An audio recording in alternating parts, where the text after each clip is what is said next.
Hello everyone, ఈరోజు వీడియోలో వచ్చేసి కిడ్స్ చికెన్ కర్రీ ఎలా ప్రిపేర్ చేసుకోవాలో చూపిస్తాను. ఈ కర్రీ మా పిల్లలకి చాలా ఇష్టము. మీలో ఎవరైనా పిల్లలు చికెన్ తినట్లేదు, అసలు వాళ్ళకి అలవాటు చేయడం ఎలా అనుకునే వాళ్ళు ఇది ట్రై చేయండి. చాలా ఈజీ, చాలా మంచిగా తింటారు. మా పిల్లలకి అయితే వీక్లీ ట్వైస్ అన్న చేస్తున్నాను. సో ఈ రెసిపీకి కావాల్సిన ఇంగ్రీడియంట్స్ అయితే ఇక్కడ క్యాష్యూ, ధనియాలు, సోంపు, కొంచెం జీలకర్ర, మిరియాలు, చెక్క, లవంగము, ఇలాచి, కొంచెం స్టార్ పువ్వు, నెక్స్ట్ వచ్చి బిర్యానీ ఆకు ఒకటి తీసుకుంటూ ఉన్నాను. సో ఇవన్నీ మనం ఫ్రై చేసుకోవాలి. జీలకర్ర అయితే కొద్దిగా తక్కువే తీసుకుంటున్నాను. సోంపు కంపల్సరీ తీసుకోవాలన్నమాట. క్యాష్యూ తీసుకోవడం వల్ల మంచి టేస్ట్, థిక్నెస్ ఉంటుంది. తర్వాత 2 ఆనియన్స్ వచ్చేసి ఇలా చిన్న చిన్నవిగా కట్ చేసుకున్నాను. కొంచెం కొత్తిమీర, కొంచెం పుదీనా, 2 టొమాటోస్ కూడా ఇలా స్మాల్ పీసెస్గా కట్ చేసుకున్నాను. కొంచెం కల్పాసి పువ్వు. దీనికైతే ఏ మసాలా పొళ్ళు అవసరం లేదు. చికెన్ అయితే ఇక్కడ నేను 3/4 kg తీసుకుంటున్నాము. జింజర్ గార్లిక్ పేస్ట్, సాల్ట్ అనమాట. ఫస్ట్ అయితే ప్యాన్ పెట్టేసుకొని ఈ చెక్క, లవంగము, మిరియాలు, క్యాషు ఇవి వచ్చి కొద్దిగా ఫ్రై చేసేసుకుంటున్నాను. మిరియాలు తర్వాత వేస్తాను. ఫస్ట్ ఇవైతే వేసి సిమ్లో పెట్టుకొని కొద్దిసేపు ఫ్రై చేసేసుకుంటే సరిపోతుంది. అవి ఫ్రై అయిన తర్వాత మిగతావి కూడా అన్నీ యాడ్ చేసేస్తున్నాను. ఒకేసారి వచ్చేసి జీలకర్ర, సోంపు, మిరియాలు ఇవి యాడ్ చేస్తున్నాను. ఇవి కూడా ఫ్రై అయిపోయిన తర్వాత కొంచెం వచ్చి కొబ్బరి యాడ్ చేసుకోవాలి. లాస్ట్లో వచ్చేసి మనము కరివేపాకు వేయాలి. కరివేపాకు ఎక్కువ డీప్ ఫ్రై అయిపోకూడదు అనమాట. కొంచెం ఫ్రై అయితే చాలు. ఇంకా స్టవ్ ఆఫ్ చేస్తాము అన్న టైంలో ఆనియన్ కూడా ఒక హాఫ్ ఆనియన్ దీంట్లో వేసేసి ఫ్రై చేసేసుకోవాలి. ఇంకా చల్లారిన తర్వాత మిక్సీలో పట్టించుకునేయాలి. ఇది ఎలా అంటే ఫస్ట్ వాటర్ వేయకుండా కొద్దిగా మిక్సీ పట్టించుకోండి. తర్వాత వాటర్ వేసి బాగా ఫుల్ వచ్చి మనకి స్మూత్ పేస్ట్ లాగా వచ్చేసేయాలన్నమాట. ఎందుకంటే ఇది పిల్లలకి తినిపించేది కదా, బరకగా ఉండకుండా చాలా స్మూత్గా పట్టించుకునేసేయాలి.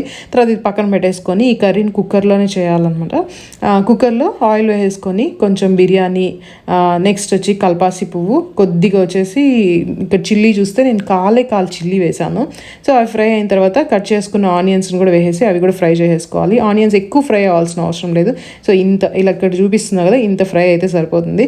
తర్వాత ఒక స్పూన్ వచ్చి అల్లం వెల్లుల్లి పేస్ట్ కూడా యాడ్ చేసేసుకుంటున్నాను. అది కూడా ఫ్రై అయిన తర్వాత టొమాటోస్ కూడా యాడ్ చేసేసి, మనం ఆయిల్ తక్కువ వేసుకుందాం కాబట్టి కింద అడుగు పడుతూ ఉంటుంది.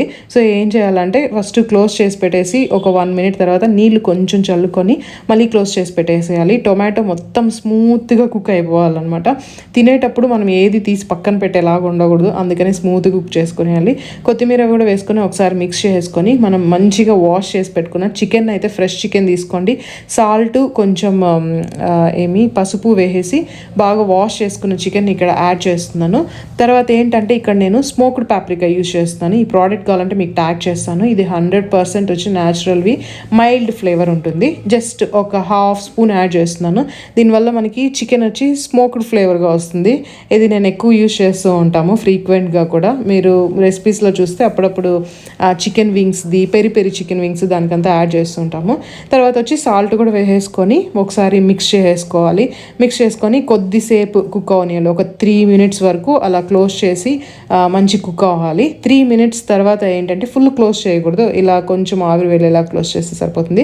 3 minutes తర్వాత మళ్ళీ ఒకసారి ఫుల్ మిక్స్ చేసుకోవాలి. మనం ముందుగానే పేస్ట్ చేసి పెట్టుకున్నాం కదా, సో దాన్ని కూడా ఇందులో వేసేసి ఫుల్ మిక్స్ చేసేయాలన్నమాట. సాల్ట్ స్టార్టింగ్లోనే ఎక్కువ వేసేయద్దండి. మనం ఎలానో వాటర్ మిక్స్ చేసుకోవాలి కదా, మళ్ళీ ఒకసారి టేస్ట్ చేసుకొని కూడా వేసుకోవచ్చు. ఎందుకంటే సాల్ట్ ఎక్కువైపోతే మళ్ళీ బాగుండదు, అందుకే చెప్తూ ఉన్నాను. ఇంకా మనం పేస్ట్ వేసుకుందాం కదా, ఆ జార్లోనే కొద్దిగా వాటర్ కూడా వేసేసుకొని దీంట్లో మిక్స్ చేసేసుకోవాలన్నమాట. ఇప్పుడే కాదు, ఇంకా కూడా వాటర్ యాడ్ చేయాలి. ఇప్పుడు కూడా ఫుల్ మిక్స్ చేసేసి సాల్ట్ ఒకసారి చూసుకొని, ఇక్కడ సాల్ట్ సరిపోకపోతే సాల్ట్ కొద్దిగా యాడ్ చేసేసుకోండి.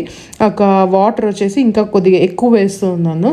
మీకు ఎంత కన్సిస్టెన్సీ కావాలో అలా చూసుకోవచ్చు అనమాట. నేను వచ్చి మరీ ఎక్కువ పల్చగా లేకుండా, మరీ ఎక్కువ తిక్కుగా లేకుండా, సో ఈ కన్సిస్టెన్సీ కావాలనేసి చూసుకొని వేసుకుంటున్నాను.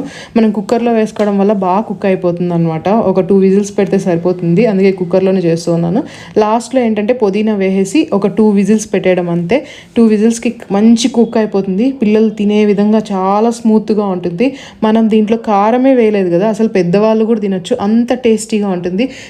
దీంట్లో మనకి ఆ ఘాటు ఫ్లేవర్ అంతా వచ్చి అల్లం వెల్లుల్లి పేస్ట్, ఆ చెక్కలో నుంచి, నెక్స్ట్ ఎక్కువ పెప్పర్ నుంచే వస్తుంది అనమాట. పిల్లలు అయితే చాలా మంచిగా ఎంజాయ్ చేస్తారు. ఇది ఎక్కువ స్పాంజ్ దోశకి చాలా మంచి కాంబినేషన్, తప్పకుండా ట్రై చేయండి. మీకు ఇడ్లీ దోశ బ్యాటర్ కావాలంటే కూడా మన ఛానల్లో ఆల్రెడీ పోస్ట్ చేశాను, ఒకసారి ట్రై చేయండి. చాలా మంచి టేస్ట్ ఉంటుంది. మా పిల్లలకి నేను ఇప్పుడు చికెన్ కర్రీ చేయాలి అనుకున్నా కూడా ఈ కిడ్స్ చికెన్ కర్రీనే ప్రిఫర్ చేస్తూ ఉన్నాను. చాలా మంచిగా ఎంజాయ్ చేస్తూ ఉన్నారనమాట. సో వాళ్ళకి చేసిందే మేము కూడా తినేస్తూ ఉన్నాము. మాకు కూడా ఆ ఫ్లేవర్, ఆ టేస్ట్ బాగా నచ్చింది. మా పిల్లలకు కూడా చాలా బాగా నచ్చుతుంది. సో మీ పిల్లలకు కూడా ట్రై చేయండి, ఎలా వచ్చిందో కమెంట్ చేయండి.